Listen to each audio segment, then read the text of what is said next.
Hello everyone, welcome back to UPSC Mains PYQ series, and today we shall be discussing next question from 2024 question paper of geography. So let's start. Our question is, what are aurora australis and aurora borealis? This is the first part. Second part is, how are these triggered? Basically, we have to discuss the mechanism, means how this phenomena occurs. So, to write this question, you must know 3-4 things, like the concept of auroras, means what are auroras, okay, where they occur on the earth, and what are the causes of auroras.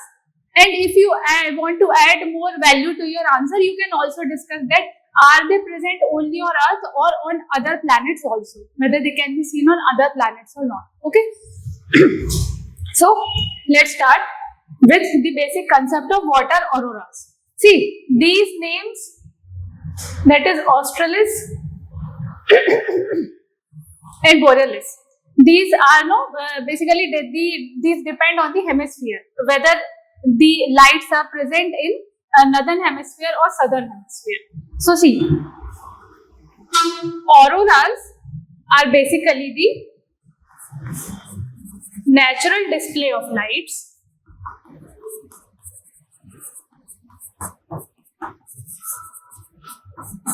in the higher latitudes, basically near the poles. So for example, this is Earth, this is northern hemisphere, this is North Pole, this is South Pole, this is northern hemisphere, this is southern hemisphere. So basically, these natural lights will be seen here in these regions, in the higher latitudes.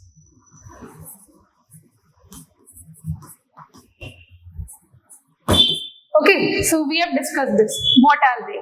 Now, where they occur? This also we discussed. Basically, they occur in the higher latitudes near the North Pole and South Pole. Okay, now what causes them scientifically, or basically what are the causes of this phenomena? So see, if you want to answer in one line that what is the cause of auroras? Okay, so one line answer you can give is, it occurs because of interaction between Earth's magnetic field and solar wind particles. So when there is interaction between the particles, the charged particles in the solar wind and the Earth's magnetic field and Earth's atmosphere, so it will result in the display of these type of lights which are called auroras. And when this display is in the northern hemisphere, so we call them as borealis, aurora borealis. And when the display is in the southern hemisphere, so we call them as aurora australis. Okay. Now we have discussed this in short. Now let's understand the mechanism. Okay. So see, for the mechanism, first of all, let's understand about the Earth's magnetic field. Okay. So we all know that Earth has a magnetic field. We know that Earth acts as a huge bar magnet, right? So this is North Pole of bar magnet, this is South Pole of bar magnet. Okay, so this will be the Earth's magnetic field. And as you know, the magnetic lines of force travels from North Pole to South Pole. Okay, so this is magnetic north, this is magnetic south. Okay, and these are the magnetic lines of force. Now, these magnetic lines of force, these create a type of shield, and this shield protects the Earth from the harmful solar winds. Okay, so this is basically the purpose of Earth's magnetic field. Now please answer this question, what is the cause of Earth's magnetic field? How this Earth's magnetic field is created? So the main cause of Earth's magnetic field is the rotating molten iron. And where is this molten iron? This molten iron is inside the Earth's core. So when this molten iron rotates, it creates convective currents. And because of these convective currents, the Earth's magnetic field is created. Okay, and now this magnetic field will protect the Earth from harmful rays of sun. Okay, so now this is the one part, the Earth's magnetic field. Because see, as we have discussed, that the reason for these auroras is the interaction between the Earth's magnetic field and solar wind. Okay, so here we have discussed the Earth's magnetic field. Okay, now coming to the second part, that is the particles from the solar wind. So, see, as we know that sun is continuously sending the charged particles, gases and everything towards the Earth's atmosphere. Okay, so this is a continuous process. But it is not so that this sending of charged particles, gases and energy is always same. The amount is same and intensity is same. No, it's not like that. During the events of solar storm,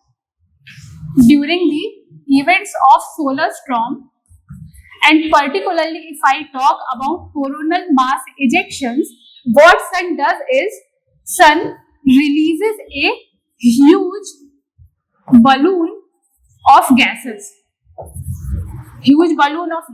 and charged particles towards the Earth atmosphere. So see, what is happening in the normal condition, no? See, this is the normal condition. This is Earth, this is Earth's magnetic field, and sun is sending charged particles through the way of solar wind, and now these charged particles are reflected because they are not able to enter the Earth's surface. This is the normal condition. But now I am discussing the condition of the coronal mass ejection, when sun is putting huge amount of charged particles towards the Earth's surface. So now what will happen?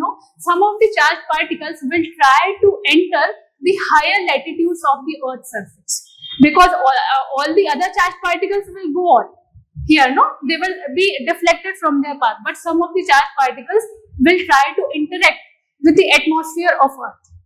Okay, so in this case what will happen? So basically in the atmosphere there is nitrogen gas, there is oxygen gas. Okay, so now when these solar particles, these charged particles will interact with nitrogen and oxygen,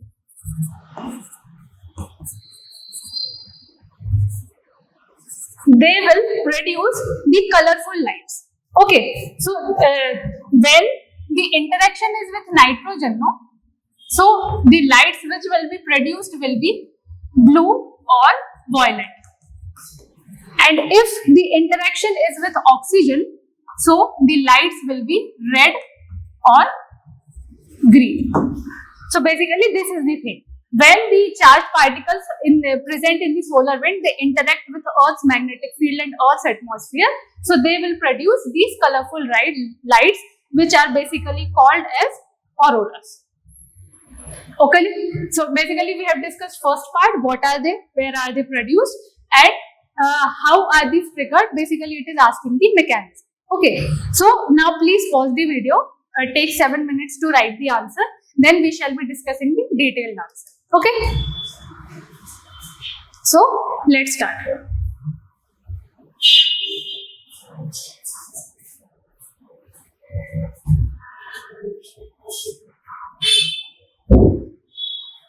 So let's start. So what are auroras? Auroras are basically natural light displays in the higher latitude regions, that is near the poles. Okay, so they can be in the southern hemisphere where they will be called as australis, or in the northern hemisphere where they can be called as borealis. So basically which countries you can see them? So you can see them in northern hemisphere, you can see them in Norway, you can see them in Alaska, you can see them in Sweden, Finland, these all countries. And in southern hemisphere where you can see them? You can see them in Australia, you can see them in New Zealand, you can see them in near the Antarctic Ocean, these all places. Okay, so we have defined. Now, so what are they, where they occur? Now basically what is the reason of formation? So it would be the interaction of the charged particles present in the sun's solar wind and the Earth's magnetic field and upper atmosphere. What upper atmosphere? Because charged particles are present in ionosphere also. Now coming to how they are triggered, or the mechanism we have already discussed. So see, basically first of all there will be coronal mass ejection. So there will be flow of huge volume of charged particles. Then the second component is Earth's magnetic field. Okay, so most solar particles are deflected as we have discussed here, most solar particles are deflected, but some of the particles manage to interact with the Earth's atmosphere near the poles. So the same thing, this statement is saying.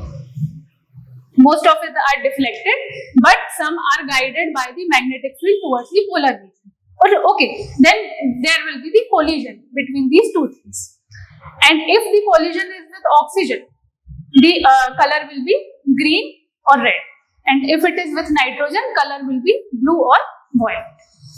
Okay, now if you want to conclude this, so you can write the significance of this, that why the study of auroras is important. So basically, if you study auroras, you can have the idea of space weather, right? You can have the idea of dynamism of Earth's magnetic field, that how Earth's magnetic field is behaving. So based on this,